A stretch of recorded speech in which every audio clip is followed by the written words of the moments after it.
Oh, ano na mga kapitbahay? Ano na problema ba yan? O, tingnan mo nga naman mga kapitbahay, o. Diba? After na Ano? tayo, nasugan na. Ano, sister? Ano nangyari mga sister? 30 minutes na nagtangan. 30 minutes ba? Oh, mga kapitbahay. Ang sistema dito sa USA, talaga kanya-kanyang bayad. So, masarap talaga mag-celebrate dito ng birthday. Kanya-kanya, hindi ikaw ang mag-treat. So, everybody's paying their own Sa Amerika, their own expenses. Oh, yan. Oh, diba, dollar? Oh, sister, ano masasabi mo? Sister. Yung cellphone ko. Oh, sister. Sister, ano na? O, yayamanin din ako. Di ba? Ito ang pinakamayama kong friend. Kaya ito, matagal ko na itong friend, 9 years na.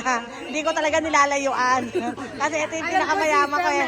Oo, yayamanin to eh. Hindi ko ito nilalayuan. Yung ibang friend ko na wala na eh.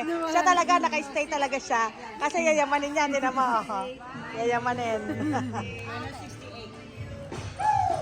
minus how much? Di ba? Naku, naunahan na tayo magkantahan. Yung kanya. Di ba? Kanya-kanyang bayad, mga kapitbahay.